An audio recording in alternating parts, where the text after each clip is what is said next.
Are we on that? I don't know. Are we on? Oh, we're live. Yes, we're live. Welcome to Gigs and Guitars' first ever live stream, guys. So who have we got in the room today? So get your questions in. Let's have a quick look. We've got a message from Derek Clapton. Cheers, Derek. That's fantastic. We've got Craig Reynolds in the room with us as well. Craig is a great supporter of the channel. Comes up with some great ideas. But what is this all about today, guys? Well, to be honest, it's all going to be a little bit of busking, and we'll just see where it takes us. I'm sort of aiming for no more than 3 hours. Yeah, we're sort of looking around about sort of 30, 40 minutes. Just in the room with me at the minute, I've got Michelle with me. She's just basically keeping an eye on everything, make sure cameras are working correctly, lighting and stuff, and make sure that everything's going tickety-boo. So welcome, guys. It's been a bit of an interesting sort of 4 years, really. So February 2020 was when we launched the channel, and we've done I think it's about 118 videos so far. And in the last sort of 6 weeks, we've come over 1,000 subscribers, which is really good. And thanks to you guys for subscribing, really do appreciate it. And we have had to make a bit of a decision at that point because Google, YouTube, they want this to become monetized because they want to sell advertising on the back of your channel. The bigger the audience you get, I would imagine the harder they sort of push your channel to do that to make revenue. But for me, it's not about the money. It's all about essentially providing good quality content, talking about guitars, which is what we want to do. Having said that, though, the reason why we did press the monetize button is because 90% of our viewers basically are not subscribers. And we felt, right, well, we might as well just try and cover the cost of the odd train ticket. We're into a massive loss at the minute, like you are with lighting, cameras, and all the rest of it. But if we can cover the cost of a train ticket in the future to go and interview somebody, then that's what we want to do. But yeah, if we can do that, that would be really good.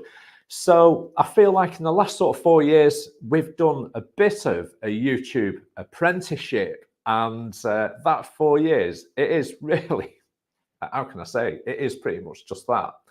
So has it been a little bit problematic? Has it had some good points? Yeah, and I'd like to say that it's had some very positive points. And in terms of problems, we've had very few, which is really good to report, to be fair. And so for me personally, the whole reason for doing this is for purely enjoyment reasons. And if we can report back to you guys on the enjoyable side of producing great guitar content, then that's what we aim to do. So we've got some questions coming in. So we've got one from Craig. Sorry, guys, just looking at the screen at the minute.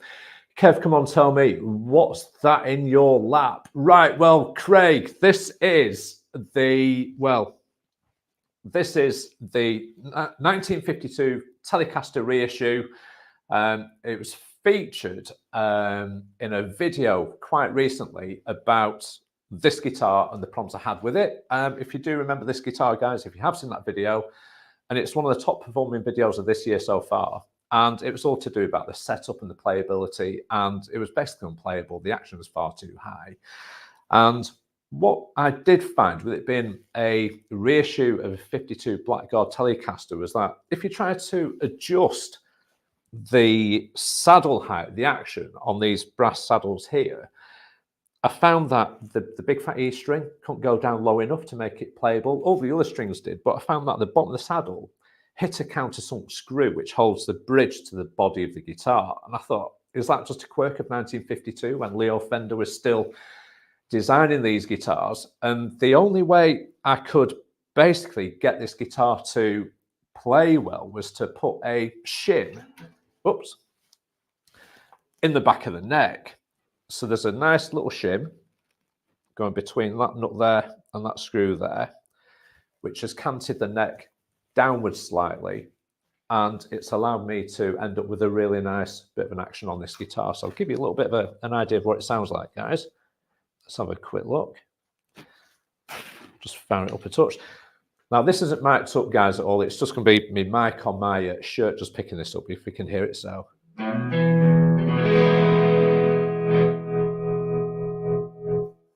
don't know how that sounds in TV land, but it sounds pretty good in here. So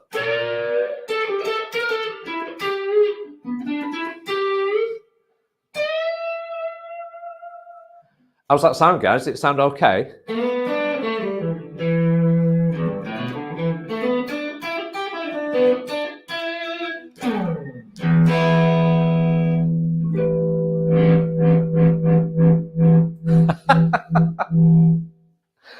So this is the 52 Telecaster. It plays like a dream. I'll tell you what I've been doing this week. My pedal board's just down here beside me at the minute. And I've been mucking about with an MXR Phase 90 script, the vintage one that like David Gilmour uses and stuff. And Eddie Van Halen uses the big knob, the big dial at 9 o'clock in the morning, roughly there and thereabouts.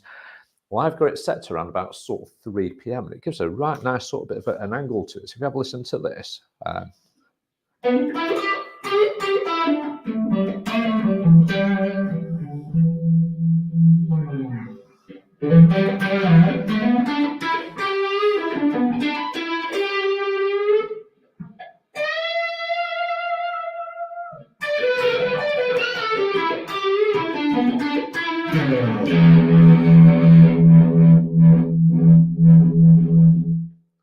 And it almost sounds like a bit like a Univibe. So what have we got on the screen now?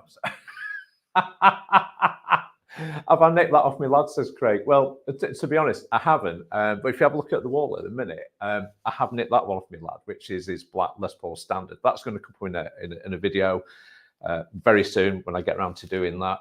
That's a great guitar. There's a nice little bit of a story about that as well, about how we bought it for him. But yeah, this one's mine. In fact, he was just here about 10 minutes ago having a bit of a play on it, just getting ready for today's show.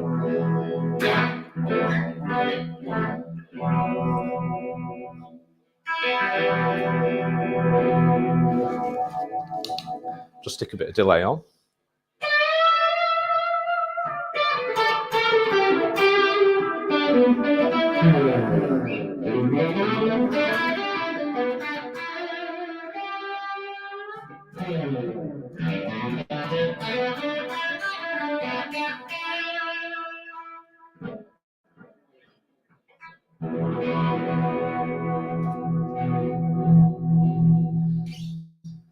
Guys, and of course that's coming through the Liney L20H behind me, which I've been using a lot this year in all the videos. So, okay, guys, let's get some questions fired in. Who else have we got online there at the minute? I've just asked Mitch who we've got on. Who've we got there, Mitch, at the minute? So, does it tell us who's watching? How many views have we got? Does it say on there, Mitch? I can't tell, to be honest. It might just be you, Craig. It might just be you. Okay, so we've had a bit of a busy May so far this year, and I'll just talk you through what's happened in May to do with personal life and also the sort of channel. So I think the 2nd of May came along and we had a few bits on, I think, didn't we, Mitch? So yeah, and cut long story short, we got married on the 4th of May. So that was a bit of a big event for us, myself and Michelle. That's my girlfriend at the time, who's now my wife. And but 2 days before that, we had the pleasure of going over to Manchester to a great music venue called Gorilla, and we had a great experience. Basically, doing a rig rundown with Aaron Bond of When Rivers Meet. We met himself and his wife Grace. Absolutely lovely, lovely people. It'd been arranged by their publicist, and it's something that we want to do in the future, and that's to bring to you guys people who are the professionals who are writing their music, or indeed if they're like a big tribute act, a bit like the Classic Rock Show, Rimmers of Fleetwood Mac, people like that, then that's what we want to bring to this platform is how do they do these productions? How difficult is it? There's got to be a benefit in there somewhere. And so if I can basically do more of that, that's what I aim to do. And we did that literally in Manchester on the 2nd of May. So we had a little bit of a schedule. You might have seen a few bits on Instagram whereby I'm on a train for a couple of days, and I was. And so we headed off into Manchester. We got off, I think it was Oxford Street, is it called? Yeah. Got off on Oxford Street. It's literally a 2-minute walk. We've got the lighting, we've got the cameras, we've got everything, and we get to the venue, and we're literally, by the skin of our teeth, we almost missed the actual train itself because of the farcical state of the railways in this country at times. And we just managed to get there on time. So we got sat down in the venue. The management for the band were absolutely brilliant. They came out to see if we're okay. So yeah, that's fantastic. They said, right, just give us 10 minutes. We'll just get set up because they're doing sound check. And that was Aaron and Grace. And eventually they came out and we went in, and we went into this really nice music venue at Gorilla. It's quite modern inside. And we comfortably got roughly around about sort of 20 minutes, half an hour to set the lighting up, the cameras and stuff, get them ready to go, and then get ourselves on stage with Aaron Bond. And the interesting thing is when you've got a channel sort of a bit like this, and you think, right, how am I going to make this content more professional in terms of lighting, sound? Do I need multiple camera angles and stuff? And as you can see by the picture on the screen, we've got decent lighting and sound these days, but we're always on that quest for doing better. So when you travel to these places thinking, right, well, I've got potentially 3 cameras I can use. So we've got the DSLR, which is what this has been filmed on at the minute, and I could end up with another one of those, sat on a tripod doing another angle if that's what I wanted. But we've also got GoPros, we've got iPhones, we can set up on lighting stands and stuff. But in the reality of things, you've really got very little time to actually get this stuff set up and get on a stage and basically do a rig rundown with the artist, because they've really got competing demands with the time limits available for you to do what you want to do. So it's a bit like a double-edged sword. So you've basically got, essentially, how can I put it? We want to do the artist justice. We want to tell their story, but we want to be able to do it very, very well in a positive kind of way. But we've got these competing demands of time limits. So, for example, on that day in question, we're there ready to do the interview, but we knew that there's a support act wanting to get on stage straight away after we finished to do their warm-up. And you're not far into the doors opening for the actual night itself. We'd already realised that people were turning up early to watch the show. We're thinking, geez, right, okay, so the pressure's on, not only for us, but the tour manager, the bands, the sound technicians, guys, the lighting people, guitar techs, everybody's beavering about doing their stuff. But what I have to say, to do with the experience we had, it was slick. It was like clockwork. It worked like a dream for us, because we were allowed to put our stuff together, get on stage and do a great interview with Aaron. And during that interview, we were able to talk about his guitars, the guitars that basically changed the musical direction of their project, which is called When Rivers Meet.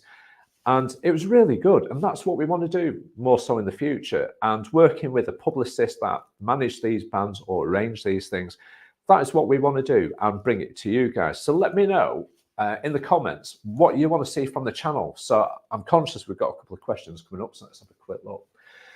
So we've got Craig Reynolds, I'm confused, DSLR, and I thought that was an output. Right, I've no idea. Oh dear, I need to put my glasses on. So I think you mentioned something about a pedal before, Craig. I think. Did you say it sounded quite nice? I think it was. You must highlight that one for me, Mitch, if you can. Let's have a quick look. Where are we? Have you got it there? There we go. Nice pedal. Okay, 3 p.m. It's too psychedelic for you. Well, it is, to be honest. But if we bring it round to about 9 o'clock. Bear in mind, this is where Eddie Van Halen has it.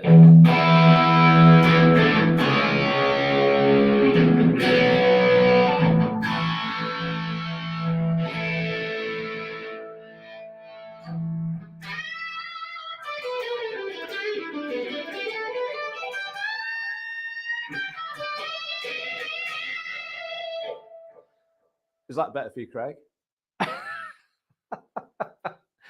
Okay, so we've talked about so we're talking about the When Rivers Meet gig we did. Literally, we didn't stay for the actual gig itself, because the next day was the Friday and we had to get prepped for our wedding day. We had the wedding day on the Saturday, and literally a couple of days later, we're back on a train and we're going to watch Rumours of Fleetwood Mac in Liverpool. And that's what we did. So we're back on a train again. Now, when we arrived in Liverpool to do the Rumours of Fleetwood Mac, just to purely go and watch it, it turned out to be my birthday as well, which I hadn't realised because everything was going on. And we bumped into James Cole in the car park while we're queuing up to pay for a ticket next to the Philharmonic Hall there. And a brief conversation with James. He was doing the guitar work for Scott Poley that night, Rumours of Fleetwood Mac. Scott was apparently, I think he was mountaineering or something. He was on a holiday somewhere. And James was going to be doing all the guitar work. And I have to say, he did a really good job on the guitar that night, doing all the Peter Green stuff, which I really like, which is my kind of guitar playing. But one interesting thing is we're in discussions at the minute to perhaps do a little bit of a feature on James in the future to do with his guitars. So as and when that comes about, guys, I will let you know when we're going to do that, and hopefully we'll get some good material, because James has got a real one of these, not a reissue, but he's got a proper vintage one, and it's stuff like that I'd like to talk to him about and bring that to you, the audience of Gigs and Guitars. So, and that's where we are at the minute, I think, Mitch, isn't it? Is it what else do we do after that? After the oh yeah, right, guys, yeah. Now I almost forgot. I think it was April. We went to watch Paloma Faith in Blackpool, and this channel isn't always necessarily about gigs which are guitar orientated, but we went to watch Paloma Faith. I tell you what great production that was. We saw Paloma at the Opera House at Blackpool, and for me, the entire production was just fantastic. Lighting was great, sound was fantastic, the actual sort of singing was great, as you'd expect. But not only that, the other musicians within the actual sort of project absolutely blew me mind. We were that impressed that a couple of days later, after doing the Philharmonic gig with Rumours of Fleetwood Mac, we drove over to York and watched Paloma Faith again at the Barbican. And that was just another great night. But what I took in from that night was not only was, say, for example, you're watching the main artist, but at that point, I'm watching the guy who's doing the keyboards with the guitar work. I forget his name at the minute, but he's the guy who produced a lot of her last album, and he's right in there, absolutely delivering that music. So not only is he playing like a Telecaster like this, but he's on keyboards. There's another keyboard player there, I forget his name as well, but a great bloke on drums. Guys, I need to write all this stuff down, to be honest.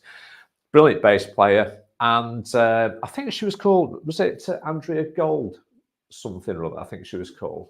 And I think she's been the bass player with Paloma Faith for about 15 years now. And I have to say, great bass lines, great groove, and everything about that show was brilliant. And I think she's still touring at the minute. And that, for me, is a 10 out of 10 show to go and watch. The other thing is we've got Nile Rodgers coming up again. And last year, Nile Rodgers was the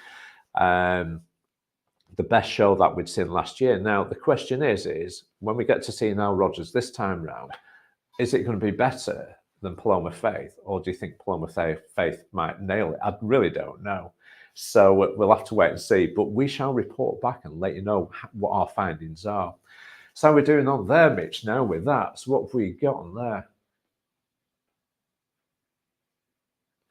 Right then, that's it. Yeah, nice one, Craig. That's it. It's round at sort of 9 o'clock in the morning. It sounds a bit more like it is. In fact, how I came across that with the 3 p.m. was in the cover band I'm playing at the minute, which is called Killing Time in Blackpool.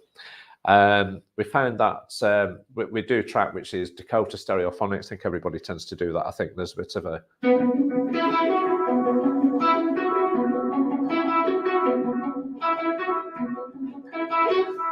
you get the feeling, and that MXR Phase 90 in that position, just not the delay off, just gives you a bit more of what you want, really.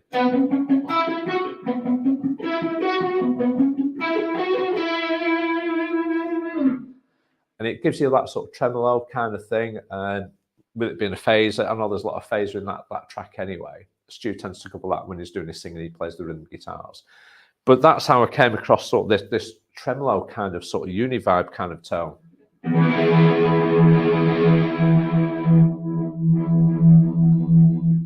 Which I kind of like. And guys, this is what it's all about. It's all about mucking about with pedals, going on a little bit of an adventure, and just enjoying these fine instruments. So, right, so what question have we got on there in a minute?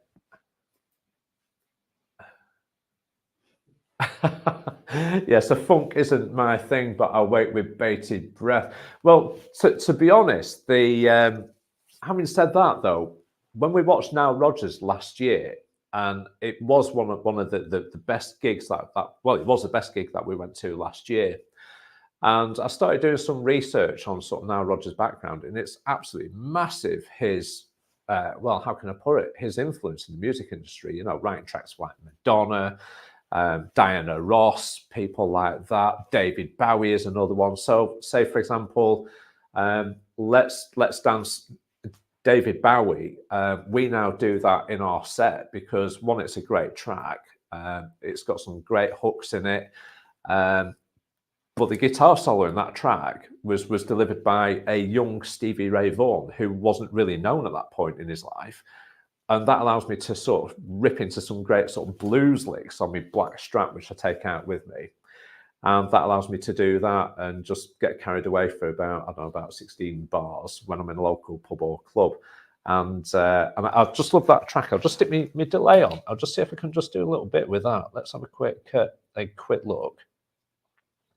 I've not played it for a bit, guys, so I might just sort of balls this up. But it's quite a clean tone, isn't it, really? So.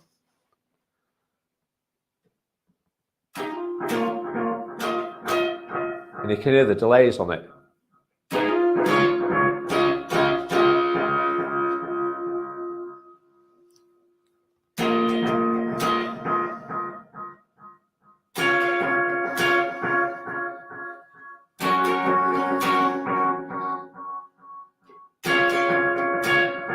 And you can hear the delays there, and it's sort of nice and clean. Normally do it on a Strat, really.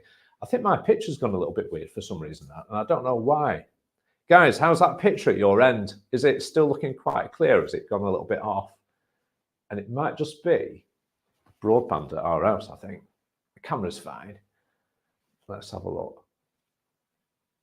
Great stuff, seeing do it live. Sounds good. Yeah, cheers, Craig. It's Raphael. Raphael's on, guys. Raphael, just while you're on, Raphael, how's the picture at your end? Because for some reason on our screen, it's all just gone a little bit wayward at the minute. So how's that looking? And guys, we're out in the sticks. So our broadband at times is questionable. So fuzzy evening, Kev. Andrew, good evening. How are you, my friend? Excellent. So good to see. Right. So I'm looking a bit fuzzy. Perhaps it might make me look 20 minutes younger, Andrew. So yeah. I don't know why we've gone a little bit fuzzy there. What's that saying there? Easily customized. I don't know what that means on there.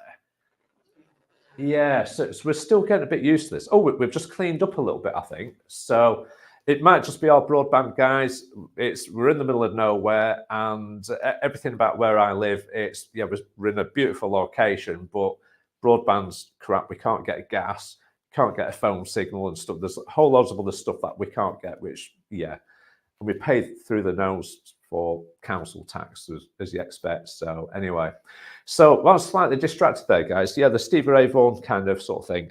This is Now Rogers-y kind of whatever, you know.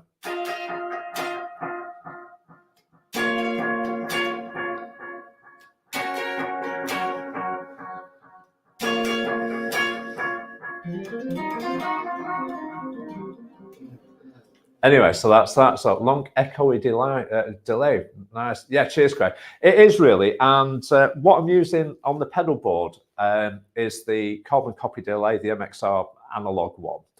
And I'm finding that I'm pushing it to the limits in terms of what it can afford me. So what I've had to do is, I'm looking down at it now. So when I'm sort of in the band, I've got a few sort of marks on the pedal where I need to go to my go-to settings, and I'm getting to that point now where I perhaps need to have a look at another sort of Boss digital delay pedal where I get presets into, and I can just hit it, and then it does what I want it to do without having to bend over with a torch and trying to work out where my knobs are.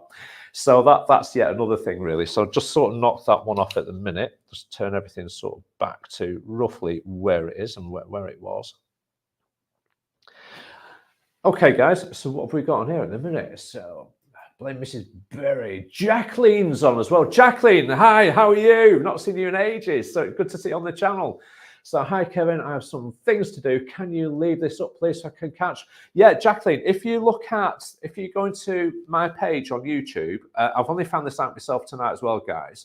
So you'll be able to go into the video shorts community, and there's live as well. So you'll find this within the live menu, I think. And I'm sure it automatically drops into there so you can catch up at a later time. I think Derek Clacton also mentioned this before we started the video as well. But great to see you, Jacqueline. If you've got things to do, have a great bank holiday weekend. So yeah, great to hear from you. So excellent. So yeah, and that's for you all guys. If you want to watch this again for whatever reason, just go back into the live part of the channel and you'll find it there amongst the video shorts and everything else. So yeah. Right, Craig's back on again. Give us some houses rocking. Right. I might just have to stick a bit of, what should I bung on? Let me just stick on, here we go, guys. I'm a bit of a fan of, oh, we've got a bit fuzzy again. Oh no, I don't know why we keep, is it when I lean forward? Is it? It might be the camera. But anyway, okay. But I'm into a little bit these sort of nice big reverbs at the minute. So,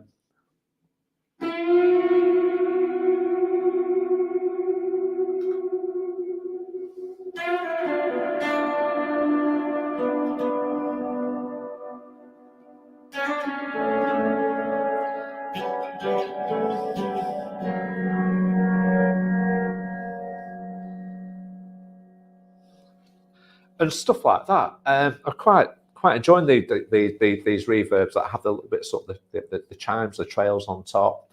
I can imagine somebody like David Gilmour would use these sort of quite a lot, or somebody for a bit of ambient kind of stuff. And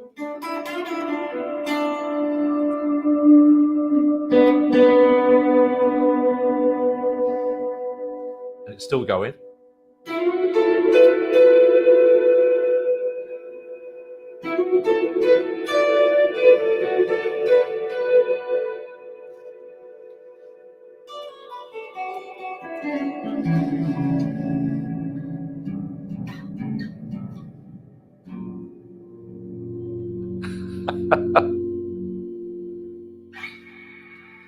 And I really like those, and I tend to use that in the band when I'm playing live a bit. When we're playing live in a 5-piece band, it's always a little bit tricky to cover all the bases in the cover band, as probably most of you know.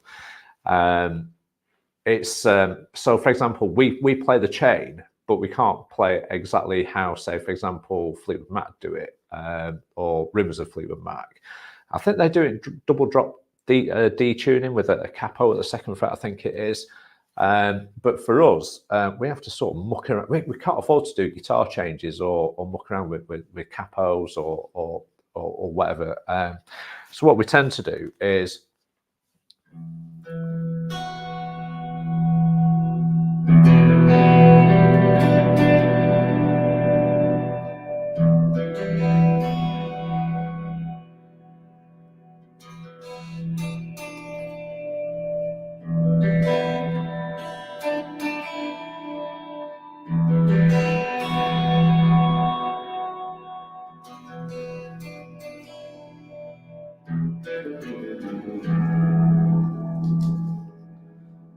and I tend to knock off all that reverb before I do that little run.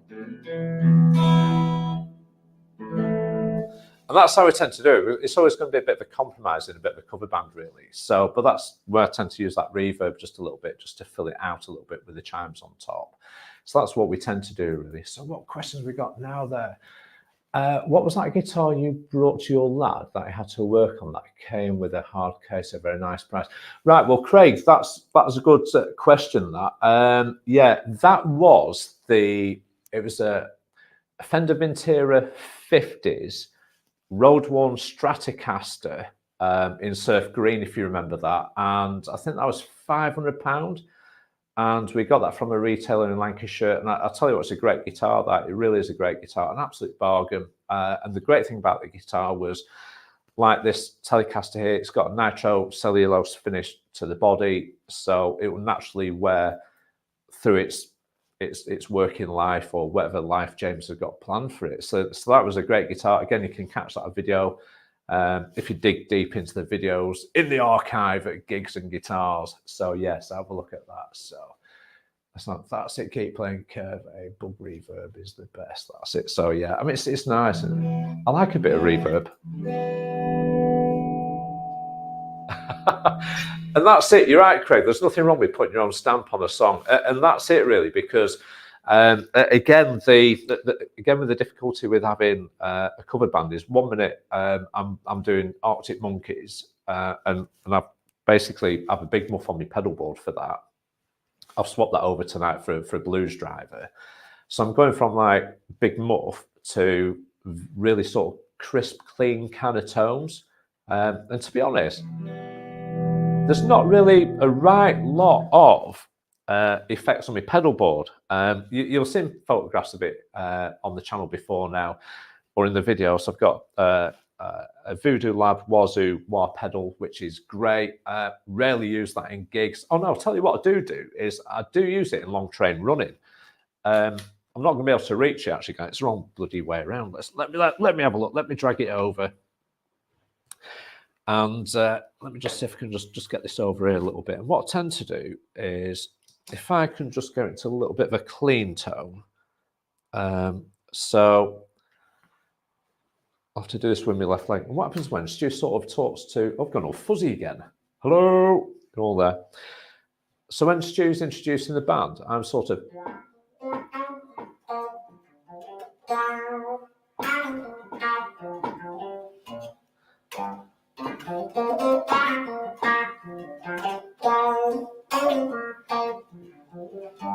and I just play a little bit of sort of, or whatever. I tend to sort of play whilst you're sort of talking. That's the only time I think I use wah-wah in the band, I think. And we've all gone fuzzy.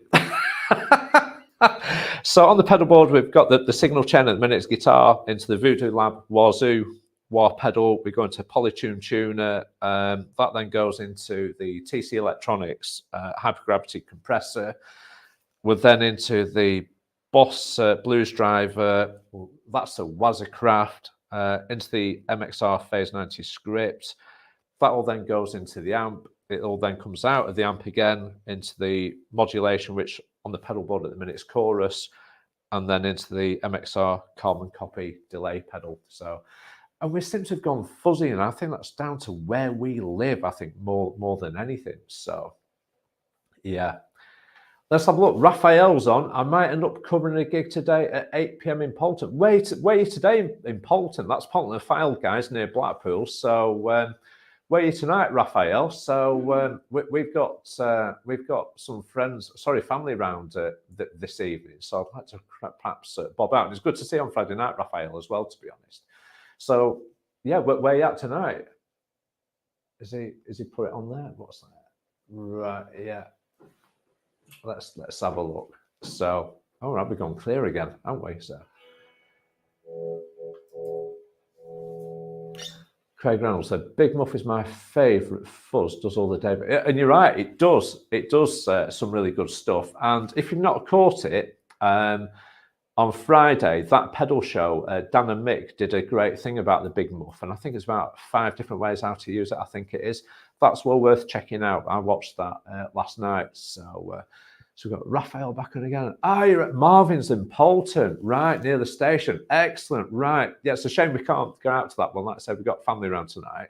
In fact, it's in exactly 26 minutes' time. I think we've got a Chinese arriving. So we'll give it another 10 minutes and then we'll wrap it up, guys. So one from Craig Reynolds. Have you ever thought of buying another amp to have a secondary amp? Yeah, well, I have got two. So I've got the Laney behind me at the minute, which is the L20H.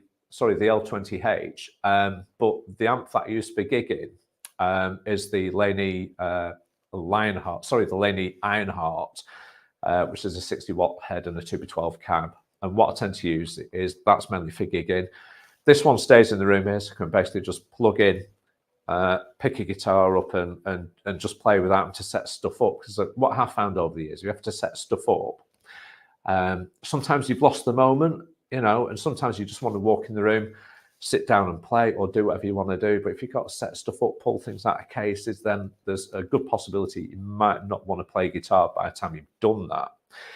Sometimes it's a spontaneous kind of thing.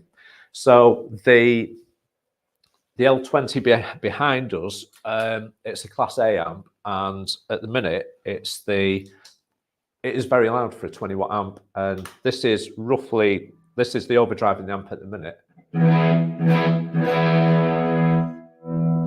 So that's it. It's fairly loud in here, but we're not upsetting neighbours. We're quite a distance away from them, so.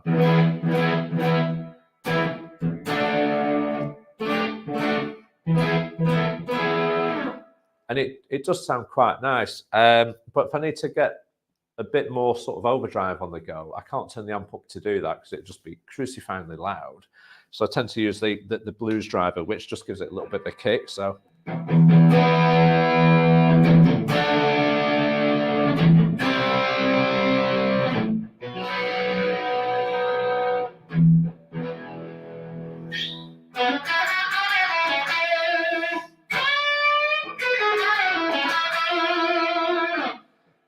And I think it sounds great. Now, the beauty of the Laney Ironheart, the 60-watt head and cab, is that it's got a preamp stage in it. It's got a rhythm channel, which has got basically a great bit of crunch to it, and it's got a fantastic lead channel. So all the overdrive tones when I'm gigging are naturally coming from the amp, and I don't use an overdrive pedal at all whilst I'm at a gig.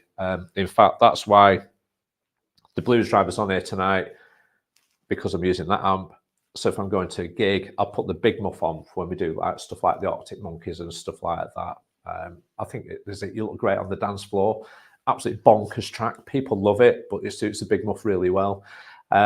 But any sort of overdrive tones are naturally produced by the Laney Ironheart. I get confused between the two. Laney, why are you calling them almost the same thing? I've been tripping over these names for years, and I can never get my head around it. So guys, what do you use when you're playing live? Just let me know what kind of rigs you're using and signal chains and amplification. Do you do digital? Do you do analog?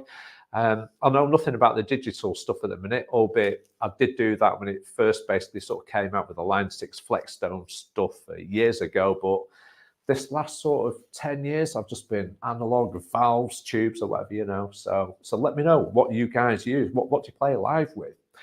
So trusty old blues driver, the reliable colour. It is, and to be honest, I'm thinking of putting a little bit of a video out there. And Craig, you give me a little bit of inspiration to do these videos to do with sort of more affordable sort of pedals, because a lot of channels look at sort of boutique stuff, but there's some great stuff.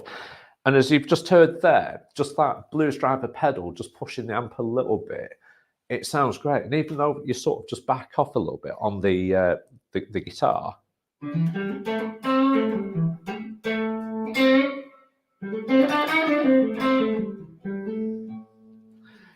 it just sounds nice.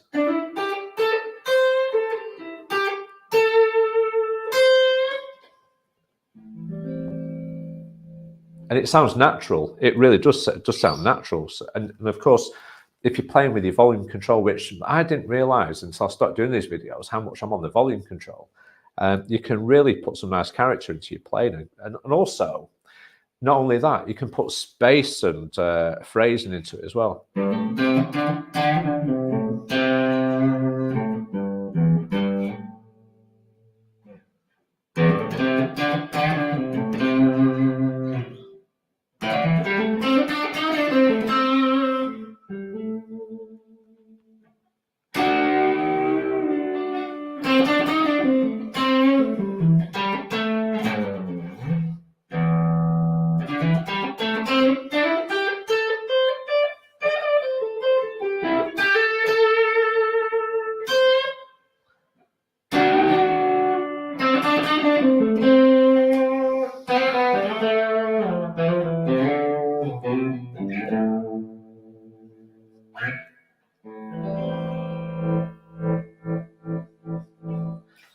And that just demonstrates how good the blues driver pedal is.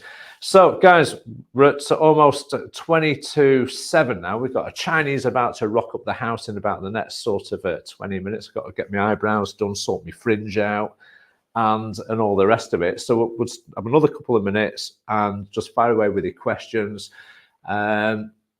It's the best low output overdrive out there. And it is, to be honest, if I'm being honest at the minute, myself and Raphael, who's doing a gig tonight, Raphael joins me in the videos on this channel. We did a great video on the Ibanez Tube Screamer, the TS808.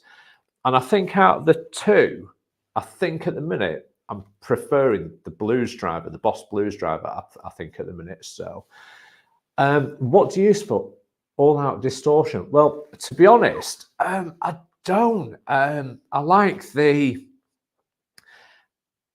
Yeah, it's something I don't tend to do. I like a nice bit of creamy, juicy overdrive, and that's me really. And I've never really gone for the massive sort of distorted kind of tone. I think the only time I sort of get anywhere near that is with the Big Muff, but that's obviously not a distortion pedal. I think it's a 4 transistor, whatever it is, as they described on the pedal show the other night. I just basically stick on my board and I plug it in and I use it and I try and get a tone out of it that suits my preference, and I think that works well. But I think that's one thing I might need to look at, is I might have a look at a distortion pedal of some sort. Is it the Boss DS something, I think it is. I might be wrong. It's the yellow one, I think it is. I might try and get hold of one of them and just see what it offers me. I mean, the great thing about those pedals is that they're really affordable. Okay, guys, it's gone 22:07 now, and I think we're going to wrap it up. This is the first ever live stream. Let me know what you think. Was it useful? Did anybody actually enjoy it? And I don't know, guys. How many were watching? I've no idea. I'm just sat in this room. Michelle's sat over here patiently. I can hear her. She's rumbling. She's getting ready for this Chinese in 20 minutes' time, aren't you, Mitch? I can tell you are there. So Andrew's here again. Andrew's back on again. So I was a bit late to the party, Kev. I'll try harder next time. Enjoy your Chinese and have a good evening. Well, Andrew, thank you ever so much. Just on that, guys, I think this weekend is the 1-year anniversary of when the Classic Rock Show invited us down with people like Jacqueline and Andrew. And I don't think you made it, Craig, did you, to the Classic Rock Show at Cambridge? But what a great gig that was. It was absolutely steaming red hot, but they filmed a great DVD that night. And I think that was 1 year ago to this very weekend. And that was a great night. And if James Cole, if you're watching this, which you might just be, I'll be giving you a call about your guitar collection. See you next time, guys, on Gigs and Guitars. We'll see you then. You done?